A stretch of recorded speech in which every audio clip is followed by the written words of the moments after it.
Federal bureau of investigation FBI డైరెక్టర్గా nominee అయిన భారత సంతతికి చెందిన కష్ పటేల్ సెనేట్ జ్యుడిషియరీ కమిటీ ఎదుట హాజరయ్యారు. ఇదే క్రమంలో తనకు మద్దతు తెలపడానికి సుదూరాల నుంచి వచ్చిన తల్లి అంజనా, తండ్రి, సోదరిని ఆయన కమిటీకి పరిచయం చేశారు. చివర్లో జై శ్రీ కృష్ణ అంటూ ముగించారు. కమిటీ విచారణ ప్రారంభానికి ముందు ఆయన తన తల్లిదండ్రుల పాదాలను తాకి ఆశీర్వాదం తీసుకున్నారు. దీనికి సంబంధించి వీడియోలు వైరల్ అవుతున్నాయి. Chairman Grassley, Ranking Member Durbin, and members of the Judiciary Committee, thank you for the opportunity to appear today. I must start with a word of prayer for the tragic accident that befell our nation last night, where we lost civilians and service members. I pray for their families. I pray for law enforcement and military personnel, and I pray for their souls, and hopefully God will find them peace in the near future. I'd like to welcome my father, Pramod, and my mother, Anjana, who are sitting here today. They traveled here to get here from India. My sister's also here, Nisha. She also traversed the oceans just to be with me here today. It means the world that you guys are here. Jai Shri Krishna. I wouldn't be here today without their guidance, their unwavering support, and their relentless love. When President Trump informed me of his intention to nominate me as the director of the FBI, I was deeply honored. Sitting here today, I carry not only the dreams of my parents, but also the hopes of millions of Americans who stand for justice, fairness, and the rule of law. My commitment to these principles is deeply rooted in my family's history, which has profoundly shaped my worldview. My father fled Idi Amin's genocidal dictatorship in Uganda, where 300,000 men, women, and children were killed based on their ethnicity, just because they happen to look like me. My mother is originally from Tanzania. She studied in India, as did my dad, and they were married there. They would later emigrate to New York, as the senator pointed out, where I was born, and we were raised in a household of my father's 7 siblings, their spouses, and at least half a dozen children. That's the only way we knew how to do things at the time, in the 70s and 80s, the Indian way. But we would soon learn the American way. These values have shaped and been the driving force of my career in 16 years of government service. Protecting the rights of the Constitution is of the utmost importance to me and has been every single time I've taken that oath of office. The recent terrorist attacks in New Orleans tragically claimed the lives of 14 innocent Americans and serve as a stark reminder that our national security is at threat, both internally and externally.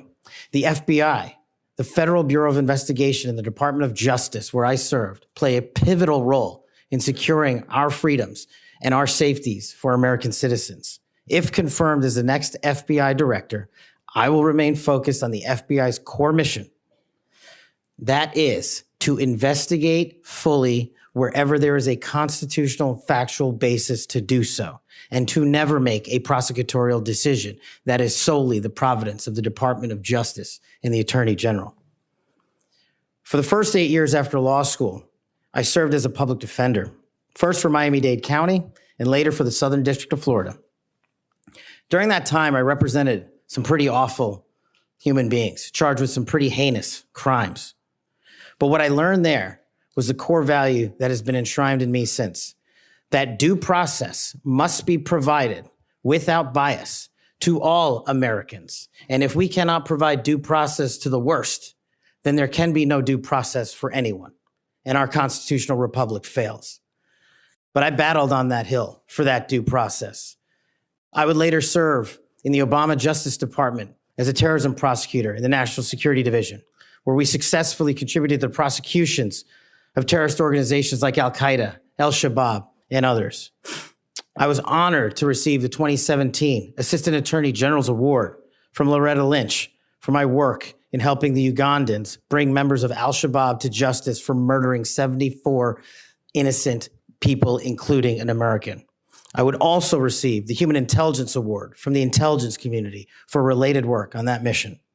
My experiences at the National Security Division and would later be followed by my experiences on the National Security Council as Senior Director for Counterterrorism, and later as the Deputy Director of National Intelligence responsible for the production, creation, and promulgation of the Presidential Daily Briefing, our nation's most sensitive classified information and secrets to protect our country. My time in the White House was preceded by my time right here in Congress as a staffer on the House Intelligence Committee, where I spearheaded the investigation that exposed serious FISA, Foreign Intelligence Surveillance Act abuses by members of the Department of Justice and the Federal Bureau of Investigation. That misconduct eroded the public trust in our FBI. The erosion of trust, as Chairman Grassley pointed out, is all too low today. 40% of Americans have trust in the FBI. In order to get it back, there's a twofold track, Senator. One, violent crime is exploding in this country, and we cannot afford them to allow it to run away. We must tackle violent crime. Just in 2023 alone, there was 100,000 rapes, 100,000 drug overdoses, and 17,000 homicides. The priority of the FBI, if I'm confirmed, will be to ensure that our communities are protected and safeguarded and our children have parks to play in and not needles to walk over. The way we do this, we let good cops be cops.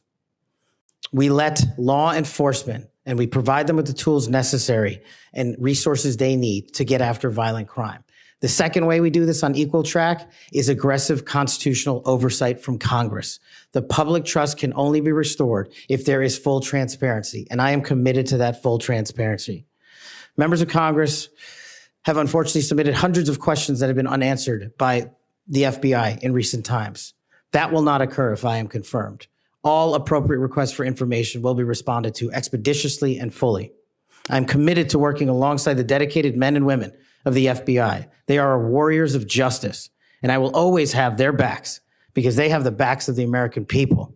I look forward to answering your questions, and I want to take a moment to thank my family, my friends, people who traveled here, and my entire team that has made this day possible. God bless America, and I look forward to your questions.